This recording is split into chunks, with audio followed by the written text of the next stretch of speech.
Big, good breaking news, everyone. Quick deportations without immigration court hearings have been blocked throughout the United States. On Friday, August 29, 2025, a federal judge blocked the Trump administration's expansion of expedited removals inside the United States. The ruling came from Judge Cobb of the U.S. District Court for D.C. in the case of Make the Road, New York versus Noem. The judge found that the government's use of nationwide expedited removal violated the Fifth Amendment of the U.S. Constitution. Now, expedited removal is a fast-track deportation process where low-level immigration officers, not immigration judges, can order someone removed or deported from the United States if they arrive in the country without valid entry documents or by fraud.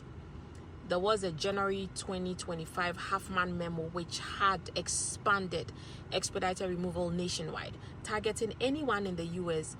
who had been here for less than 2 years without proof of lawful entry. And so in practice, ICE was detaining people at immigration courthouses, at workplaces, homes, and then deporting them within days without them ever getting to see a judge. Immigration court arrests were especially very troubling, with government lawyers orally moving to dismiss cases from court so ICE could immediately arrest people once they stepped outside the courtroom, and then they would deport these people within a matter of days.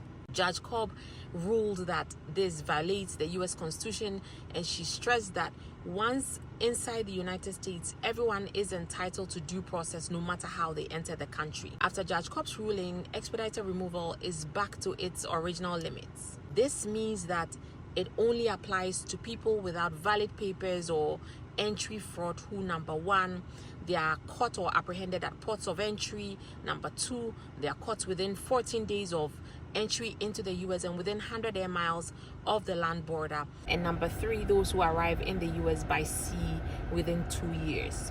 It no longer applies nationwide to people already inside the U.S. generally.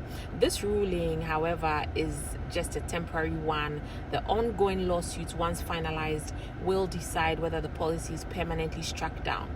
You may be asking, hasn't the Supreme Court recently warned against universal or nationwide injunctions? That's true. The U.S. Supreme Court has said district courts should usually limit relief to the parties before them unless broader relief is clearly necessary.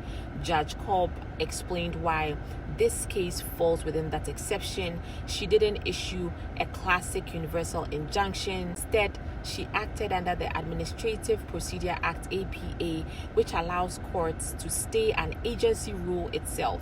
The judge also explained that the DC Circuit has long held that the normal APA remedy is to vacate the unlawful rule itself, not just exempt the plaintiffs, meaning when a rule is stayed, it is stayed for everyone. I hope this video helps. I'll see you soon in our next one.